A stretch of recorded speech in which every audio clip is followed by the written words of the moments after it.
Stating the obvious, the first half of this year, numbers have taken a bit of a kicking through no fault of your own. The global crisis we're all facing is having a huge impact on businesses right now. It's affecting all of us. There are those that have been affected more. Our friends in the travel industry are really suffering right now, but friends have been furloughed. People that we've worked with have been furloughed. It's affecting many people right now, and hopefully the economy can bounce back very quickly so that we can get as many of those people back into work as at all possible.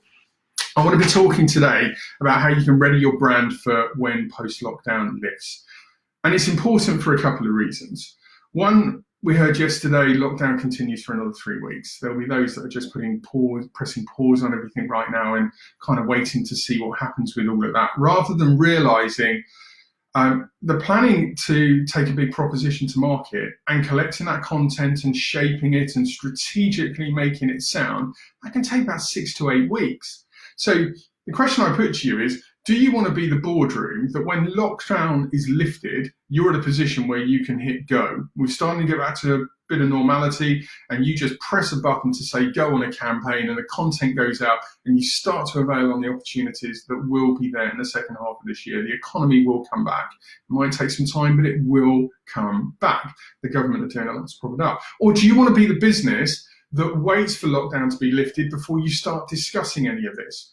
And just to put that into context, if you wait another, 5-6 weeks before you start discussing what's going on, and then you start your planning exercise, you could be 12-14 weeks away from getting content out. Meanwhile, those that have been on the front foot, that have actually been looking at ways in which they can drive forward the business now and hit the ground running when opportunity comes, they will be capitalizing on opportunities possibly a month or two ahead of you. Really important stuff. So what are we going to be looking at? Well, specifically, I'm going to be talking about why your mentality needs to change, what it needs to change, and how we're going to embed that within the business. Then we're going to take that new mentality into some brand planning, and we're going to talk about the 4 classic stages of brand planning. Strictly speaking, you should bring a business or a consultant in to run this for you. There's some moderating that needs to be done. You need to get an unbridled opinion out of your team. But whether you did this 4 weeks ago, 4 years ago, the economy, the market has changed, your planning needs to too, and you can do these over video at the moment. It's about getting opinion from the workforce and the wider audiences. We're going to talk about those 4 phases. Then we're going to talk about what that means, how you take it forward. And I'm going to be sharing some intellectual property we would normally reserve for customers around the buying cycle and what that means for content. If you're C-suite, leadership, marketing exec, this one is for you. Where do we start? There's normally 7 areas of business growth. When we've got a brand challenge or an economic challenge, we would look at market penetration, market expansion, new product development into a new market. Of course, that has greater challenges with the unknown of the market you're going into. Strategic partnerships, where you get together with like-minded rival businesses to deliver key solutions. We've got some of our customers, Fujitsu, do this with the likes of Citrix, NetApp, and so on and so forth. Joint ventures, where rival businesses come together, set up a new organization and go and deliver solutions, or of course company acquisitions. Needless to say, many of those will be off the table right now because of what's going on with the economy. So we are focusing today on market penetration and market expansion. Where to start? Mentality. Right now, irrespective of what you've done before, irrespective of how well you've been doing as a business, you need a challenger brand mentality. Why is that important? Well, if you go back to the playbook, and I copied it verbatim this morning to get this right, a challenger brand is a brand in an industry where it's neither the market leader nor a niche brand. In fact, a challenger brand is categorized by a mindset that sees they have business ambition beyond conventional resources and an intent to bring change to an industry. That should be every organization right now. You should be looking at what you've done before and saying, okay, that was great, but the economy's changed, the market's changed, society has changed, our planning has to fundamentally change with it. We need to consider what we've done before as not being what we do going forward, and we need to explore new channels. For example, our friends in out-of-home advertising right now, they're having a torrid time with it, aren't they? People at home, typically at home, the numbers just aren't there for out-of-home delivery at the moment. They're struggling. So you have to be looking at the channels where it's working. TV is one for sure, but in the rise of demand television, people are able to skip through adverts. Right now, social media really has come to the front, and without giving too much away, there are some reports my brilliant colleagues in Immediate Future have been working on only this week, that will be coming out very soon, that actually evidence the obvious. We know social media usage is up because of lockdown, no surprise there, but there's some really interesting data coming out which is showing a quarter of us, as a result of everything we've been going through, we need more trust in the purchases we're making. I'll be talking shortly about what that means in your buying cycle and how you have to add a little bit of content to it. But first, the brand planning exercise. There's 4 phases to brand planning. So, you've got your challenger brand mentality. You're prepared to do things differently. You're prepared to accept that what you've done before isn't how you're going to do things going forward. Now you go into a brand planning exercise. No rules to this. You get many people together, and you can do it over video call. Leadership, people from within teams, you need unbridled, undirected information. You should have somebody that can marshal this for you, a moderator or a business consultant that's able to put, normally you have charts up on the wall with matrices, but you can do this over video and conferencing. You can share screen to actually show the matrices. But essentially, you're going to dig in to every aspect of the brand. So phase 1, deep dive business review. This is where you dig into every aspect of the brand, category, consumers, channels, competitors, and we surface our old marketing friend, the SWOT. Yeah, strength, weaknesses, opportunity, threats. We look at it all. We start detailing what we believe, where the business is at, where the opportunities are, where the new threats have come from, where our rival businesses are, the channels that customers are going to operate in, the needs, the desires, the wants. You get all of that out on the table. And then people that know how to run brand planning workshops will start to organize that into a bit of a narrative, likely to focus on your strengths, the opportunities, with a touch towards the threats. Some of those threats are things that the business needs to understand, so you can actually start to craft barriers to market, or look to turn the threat into an opportunity. There are various business things that you can be doing. But you take all that information, then you start to look at your brand positioning.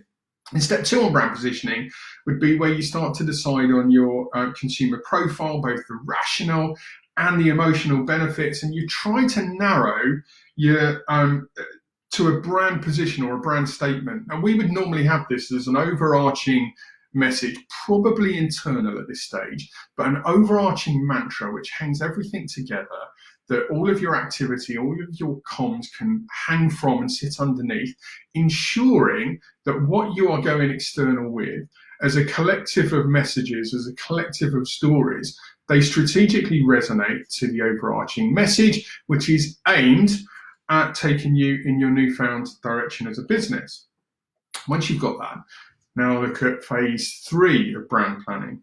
And this is where you build on the business review, and you start to build a plan that lays out the brand vision, the brand purpose, the goals, key issues, strategies, and tactics. Here's the thing. Normally, you would look to shape a 5-year plan off of the back of this. Right now, I think you should be narrowing that to a 3-year plan, a 3-year roadmap rather, and a detailed 1-year plan with those fixed goals. So if we're coming out of lockdown 4 or 5 weeks time and slowly getting back to a period of normality, you might have to look at a year within the calendar that maybe runs August to August and spans a couple of financial years. So there are some challenges that you need to address internally, but you need to be looking at what your milestones for year 1 is going to be. And this is where your challenger brand status comes back, because you're into year 1. Those entrepreneurial flair, the entrepreneurial spirit that your forefathers or foremothers built your organization upon, you need to be getting back to some of that spirit. Once you've got your brand plan, you can then start looking at your marketing execution plan. And this is where you get your big idea set up. You align content to the funnel or the loop, and I'll explain why that's important in just a moment. And then you start to phase and create those customer touch points based on all that information that you've just collected over a few day period and shaped into some sort of purpose, a direction that you're going to use. And I would break this down based on initially looking at what's the hole in your numbers, what's the definite deficit from COVID-19, where do you need to get back to? Milestone 1 should be getting yourself back onto your firm footing, and then milestone 2, the undoubted growth that can come your way off the back of it. So to recap, step 1, step 1 is the deep dive business review. Step 2, brand positioning. Step 3 is where you look at the brand plan, and step 4 is the marketing execution plan. So now you start to understand why I'm saying do this now, because that's going to take some time, isn't it, to get to the fundamentals of your marketing plan before you've even gone and designed content, before you've even written copy, before you've considered what needs to go online into social, what social channels you're using and why. All of that takes time to set up and takes time to consider and get your ducks in a row. So by starting your brand planning now, you're bringing forward the tangible opportunity for you to connect with your customers in a way that is going to benefit them first, benefit your organization financially second, and that's a win-win, isn't it? So let's talk about the funnel or the loop. So whether you're a B2B organization or whether you're a consumer brand, the buying cycles are largely the same. And I've spoken on this many times, both on TV or at conferences. I really believe there is no difference to the buying cycle for a B2C mindset and that of a B2B. It's just B2B uses a funnel that we drill people down, and in the consumer markets, largely we use the McKinsey loop, which is a cycle. But here's the bit. You start with, step 1 is brand awareness, where an organization becomes known to a customer or prospect. Then you've got the consideration phase, step 2, which is where we start to consider the purchase cycle. Now, if you're a high-value tech brand, you are likely to have a large consideration phase. If you're a low-value consumer product that trades on impulse to buy, you're going to have a shorter consideration phase, but the consideration phase exists.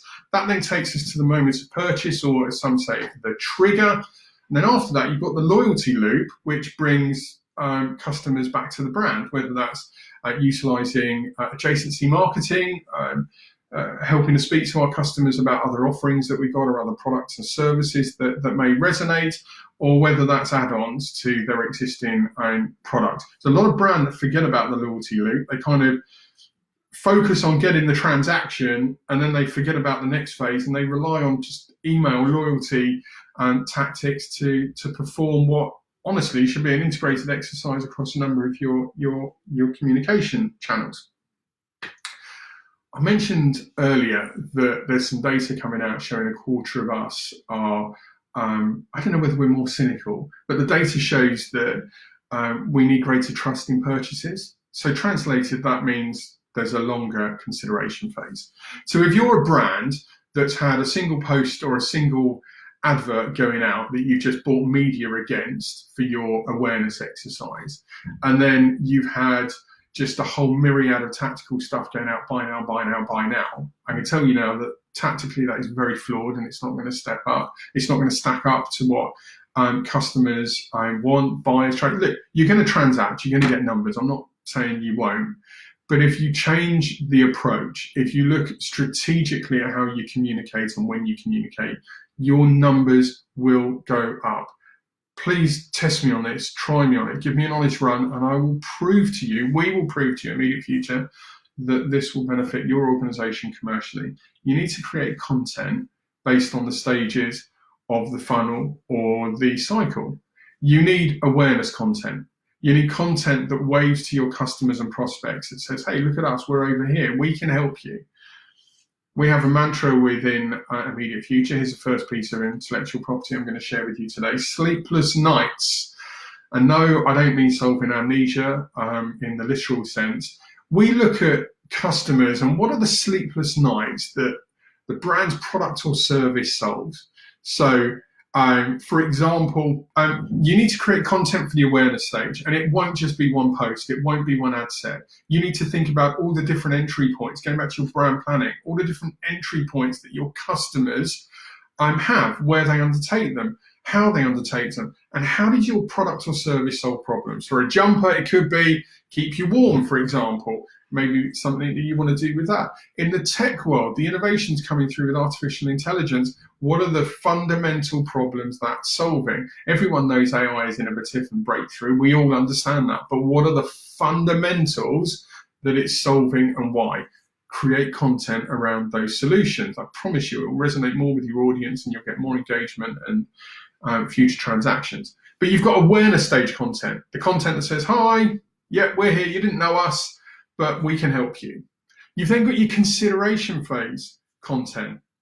And the consideration phase, in old school sales mantras, they're the touch points, the 5 handshakes or calls or meetings that need to take place so we remember a brand. And for goodness sake, I'm not saying go and spam customers with 5 emails or tweets and updates in the next 24 hours. Doing that would have the opposite effect and you'll be switched off. There needs to be a phased approach of distributing this content. But this is the consideration phase, and in the immediate future, we call this nudge nurture. You need to nudge nurture your audience to the point of purchase, the transactional point. And at the transactional point, you can start to bring in that content that says, this is how you buy, this is where you go to click, whether that's links through to a basket via vendors or distribution networks, or whether it's how to get in contact with a consultant or team to talk about proposition or service. Maybe some of your webinar, if you're a B2B brand, some of your webinar and some of your reports and white papers have already been doing a great job within the consideration phase, but is there something you can hold back to tip them over to the point of purchase? This is what we mean about laying down a strategic nudge nurture comms plan.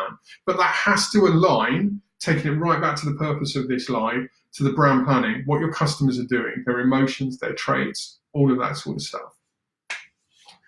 The third element, as I said, is the moment of purchase.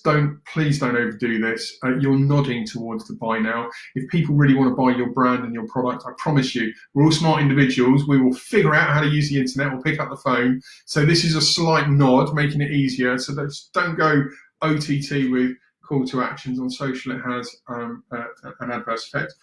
I talk a lot about in social media at the moment. As I may have mentioned a few moments ago, some of the data that's coming out, it just underlines the usage that we're all putting onto social right now. It is a place that is being seen by everyone. So social media right now and going forward needs to be a key part of your marketing plan, because although lockdown might be lifted and we might start to get back to a period of normality, there's still going to be a lot of people working from home for quite a period of time to come. This is our new normal. So you need to adjust your comms plans to resonate with that. Last bit, I mentioned it briefly earlier, the loyalty loop. This is content that can bring customers back to your brand. So give real thought to how you're doing that and how you're bringing them back. Start to bring in some discovery content that either goes through the adjacency marketing I spoke about or other reasons that you can add on. Any questions about today? I'm mindful in 20 minutes, which is long for a Facebook Live, I've brushed over a very important strategic element. But the key message right now, change your mentality, get back to challenger brand status, forget what you've done, throw it out the window and start afresh. Start afresh with brand planning today and plan for how you can hit the ground running in about 6 to 8 weeks' time when lockdown is off, and you will capitalize against your nearest and dearest throughout the second half of this year. And hopefully your business can not only survive, but start to thrive as we turn the year going into the new financial year. I hope that's helped. Please ask any questions. Otherwise, we'll see you soon. Thank you very much for watching.